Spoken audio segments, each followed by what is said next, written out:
هستخدم خيوط الكليم او التيشيرت، وده شكل فتلة الخيط وفيها زي مطة كده. تمام. البديل عن الخيط ده ممكن تستخدمي خيوط صوف فتلة سميكة، او بتستخدمي خيوط المكرمية او اي بواقي خيوط موجودة عندك. حتى لو خيوط متوسطة السمك تقدري تشتغلي على فتلتين. انا هستخدم مع الخيط ده ابرة كروشيه مقاس 4.5 مليمتر. هستخدم اعواد الايس كريم او خافض اللسان، وهتلاقوه موجود في الصيدليات وسعره رخيص. هستخدم كمان مسدس الشمع.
كده اشتغلت الشكل بتاعي داير ما يدور، واتبقى هنا معايا اخر ضلع.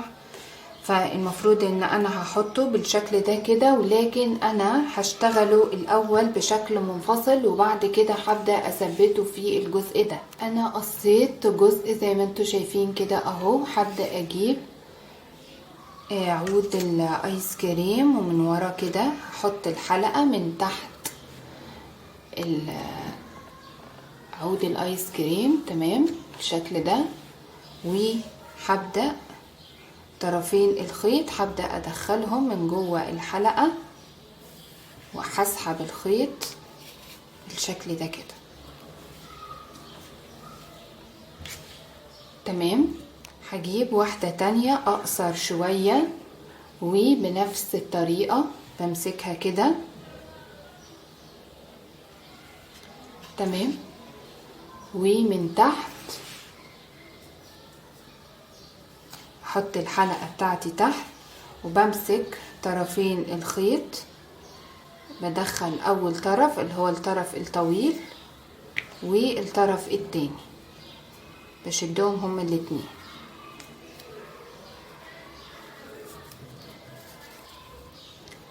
بنفس الطريقة، تمام بالشكل كده. عندي 3 اطراف من الطوال، وطرف الخيط الصغير ده انا هبدأ من ورا كده اجيبه، وهبدأ ادخله تحت الحلقات دي، وهبدأ اداريه. فهبدأ بإبرة الكروشيه، هبدأ ادخل هنا تحت الحلقات دي، وهبدأ اسحب الطرف ده وهدخله من ورا بالشكل ده كده، بحيث ان هو ما يبقاش باين.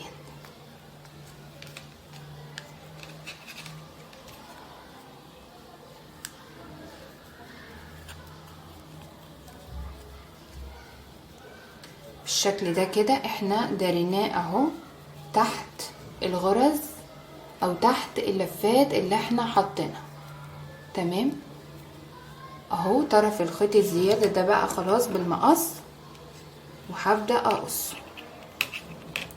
انا كده عندي 3 من الشرايط او من الخيط بالشكل ده. هبدأ اعمل ضفيرة عادية خالص. انا كده عندي 3 اطراف، هبدأ اجيب اول طرف وهحطه في المنتصف، والطرف الثالث هبدأ احطه في المنتصف، اشتغل ضفيرة عادية خالص. الطرف الاول هحطه في المنتصف، الطرف الثالث هبدأ احطه في المنتصف بالشكل ده كده، اشتغل ضفيرة عادية جدا.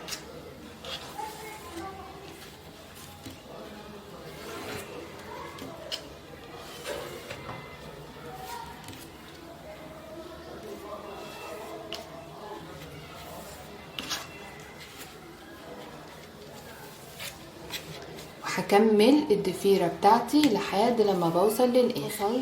انا للطول اللي انا محتاجاه، تمام. وهبدأ انا هشتغل بالخيوط اللي هي الخيط اللي بيلمع دوت. طبعا ده اختياري، ممكن تشتغلي بخيوط صوف عندك مناسبة ليه لون الخيط. وانا هعمل زي ربطة كده بالخيط اللي هو الفضي ده، او ممكن بالخيط والابرة بتاخديها غرزة بحيث ان هي ما تفكش، تمام بالشكل ده كده. هعمل عقدة كمان بحيث ان هي تديها شكل حلو وتبقى متينة في نفس الوقت،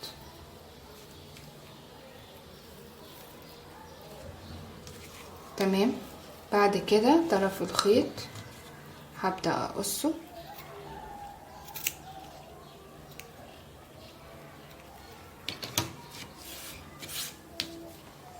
هيبقى معايا بالشكل ده كده، تمام.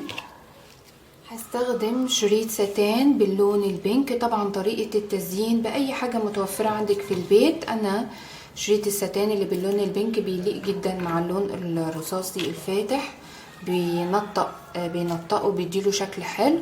وانا هبدأ بنفس الفكرة كده زي ما انتوا شايفين اهو.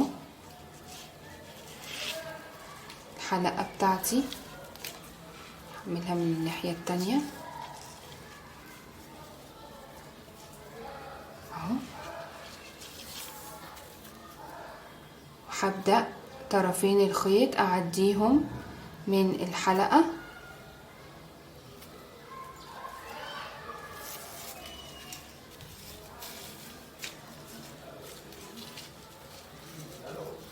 بالشكل ده كده. تمام.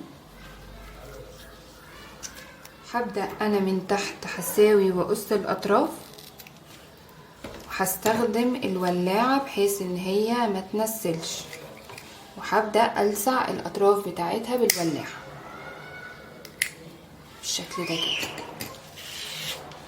بنفس الفكرة هبدأ اخد الطرفين، بعمل زي حلقة وباخد الطرفين وبعديهم من الحلقة وبشد الخيط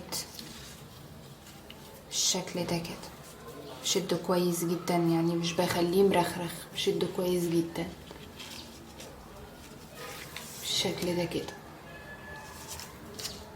هستخدم الخيط الفضي ده. تمام. وبنفس الطريقة برضو الخيط ده هيديله لمعة حلوة في الشغل. يعني بالمختصر اي حاجة متوفرة عندك في البيت تقدري تستغليها في التزيين. تمام بالشكل ده.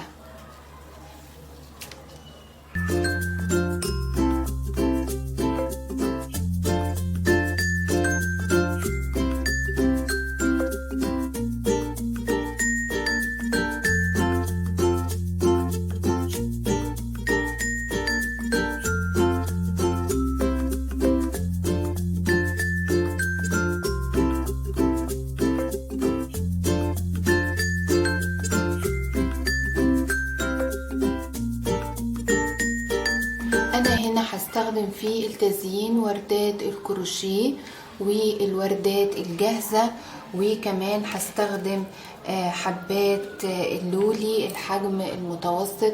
طبعا اي حاجة تقدري تزيني بيها، وهتلاقي طريقة عمل الوردة دي انا شرحتها قبل كده على القناة، وهسيب لك اللينك في صندوق الوصف وعلى الشاشة كمان في نهاية الفيديو.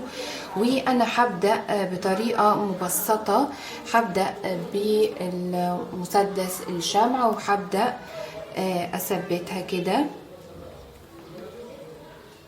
بمسدس الشمع بالشكل ده.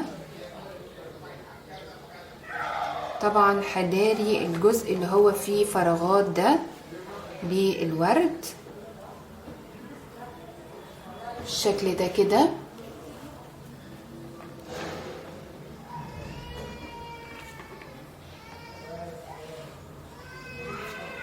زي ما انتوا شايفين احنا اشتغلنا